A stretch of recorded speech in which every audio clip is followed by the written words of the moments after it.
Do you read Quran or do you recite from memory?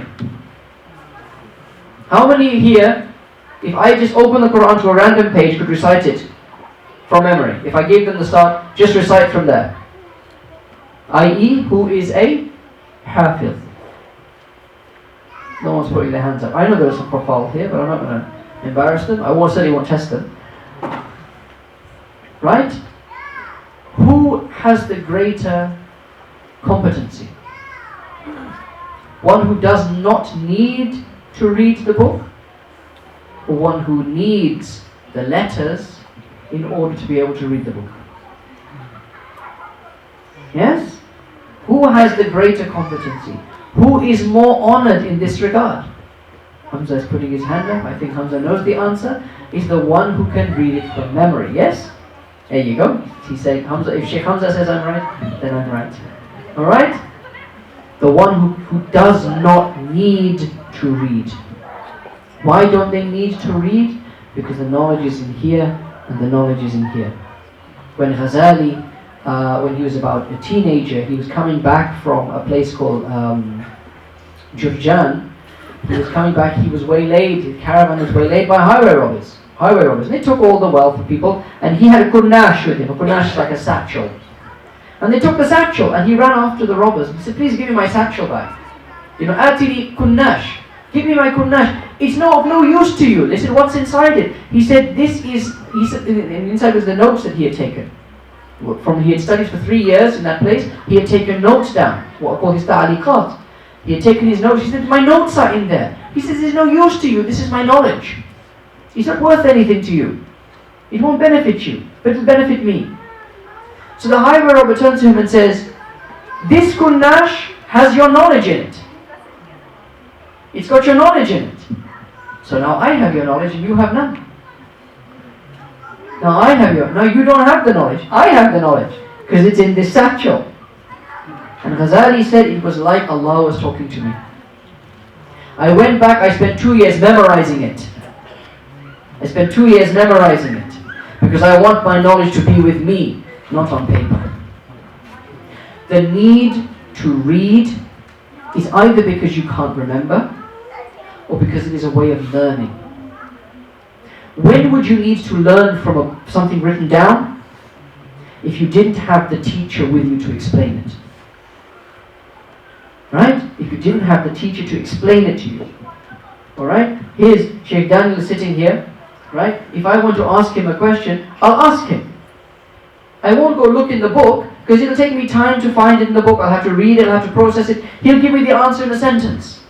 It'll make sense to me. I hope it will anyway. It will make sense to me. You understand? So if the teacher is present, you don't need the book. Alright? Unless the teacher doesn't know. But the more the teacher knows, the less you need the book. And if the teacher is al-alim, if the teacher is all-knowing, and the teacher is al-khabir, the all-encompassing, and you are present with the teacher, why would you ever need a book? Why would you ever need the knowledge written down? Is the ability to read, the necessity, I should say, to read, is the necessity to read in order to gain knowledge an advantage or a defect? It's a defect. We read because we have either no other way of getting the knowledge or we are unable to retain the knowledge.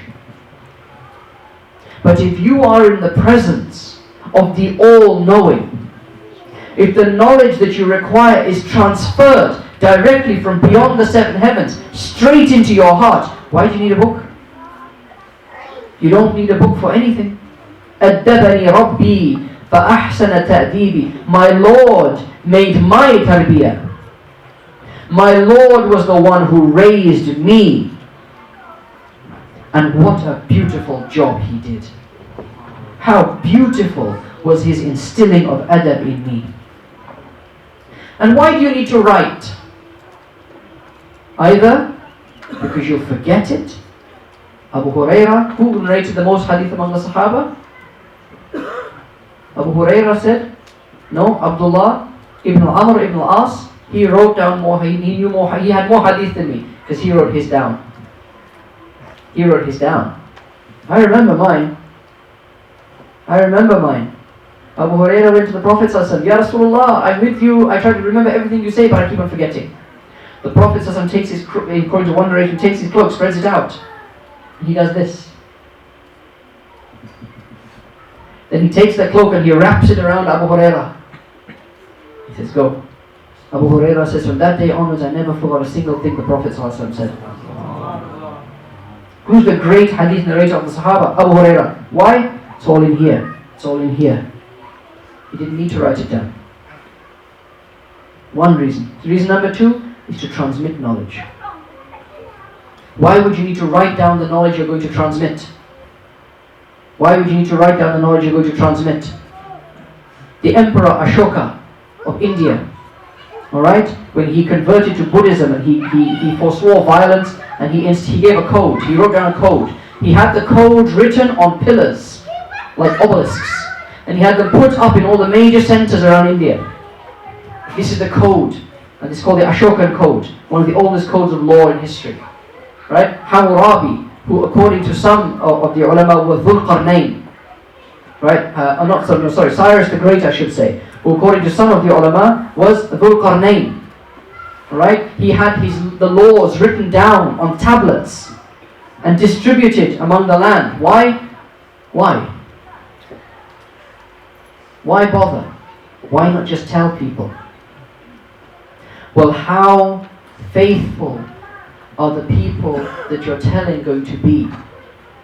I give someone a message and I say, go give this message to those people. How do I know that person, by the time he gets to those people, he won't change it? The first forgery of hadith that occurred was in the lifetime of the Prophet ﷺ. A man went to an outlying tribe. He said, the Prophet ﷺ has sent me to you and said, oh, by the way, I should marry that beautiful girl in your village. The people had a little bit of nous. Now, people didn't lie about the Prophet ﷺ. People knew they didn't lie about the Prophet ﷺ. Right? They went to the Prophet ﷺ. Did you send this man to us? Yes. Did you tell him to give us his message? Yes. Did you tell him he can marry this girl from our village? No. First forgery of hadith. What happened? Why would you need to write things down? If the message would not be preserved unless you did. But the Prophet ﷺ did the tarbiyah of his Sahaba, and he did it in such a way that the message did not need to be written down because it was preserved in the hearts and the souls of those he left behind. His khulafa. اتبع سنتي وسنة خلفاء الراشدين المهديين من بعدي عضوا عليهم بالنواجذ. Follow my sunnah and the sunnah of the rightly guiding successors I leave behind me.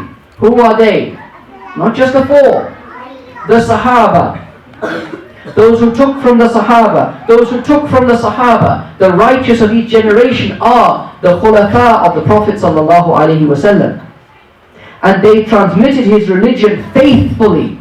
They transmitted it in word, in deed, and in state in such a way that it did not need to be written down. It was only written down later on for ease. Why would you not need to write? Because you don't need help to remember.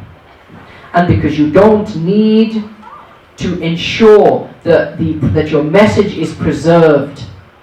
Because you can ensure it by what you've done to the messengers.